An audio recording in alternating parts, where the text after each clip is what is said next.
Recently I posted a video of me putting a hook through my hand when we were bone fishing. Sometimes this happens. Luckily, this is the first time that it's ever happened to me, but I know that it happens to people all the time. I've had many customers get hooks in their hand, other guides get them in their hand, and when I look at the comments, there are 130 comments, and almost every single comment said, why don't you just cut the hook? I couldn't cut the hook because the way that the hook went in, I'm not going to put it through my hand, but I do have a piece of celery that works nicely as my thumb. So it was just like this. So first of all, it's hard to get several types of pliers close enough to your thumb to be able to cut the hook right below the barb.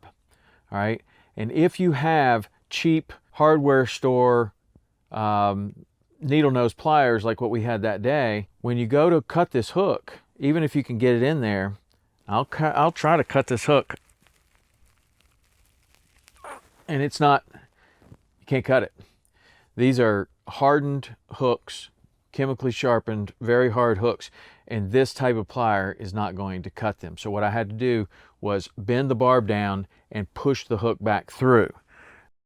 Now, from now on, and in every one of my fishing bags, I'm going to be carrying these. These are the Danco Lunar One hook and wire cutters.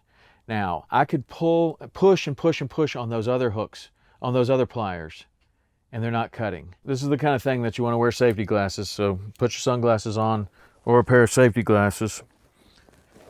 And I'll show you that if this was my thumb in the same situation, what you're going to do is, if you are able to cut it, you're going to need to be able to get below the barb. So you may have to push the hook through a little bit more. So it's like that.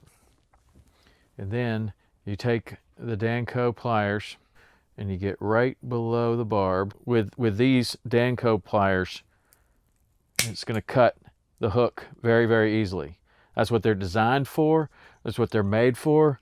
And when you do cut that, just like everyone said in the comments, this is going to slide right back out effortlessly. But no matter how hard you try on the other type of pliers, it's not coming out. You're not cutting it. It's not made for that. So have a pair of pliers that are made for cutting hooks and wires. These Danco Lunar Ones, these are the ones that I carry, and I bought 3 or 4 pairs of these, and they go in every one of my fishing bags in all the different boats, and we're going to have these all the time. Because if you get a treble hook in your hand, there may only be one way to get it out, and that is to cut it. On the day that I filmed that video, I was lucky enough that the hook went all the way through my hand like this. I was able to bend the barb down and back it out that way. But sometimes you're not that lucky, and sometimes the only way to get it out is going to be to cut it, and you want to have the right pair of cutters, and that's this one right here. All right, don't get a hook in your hand.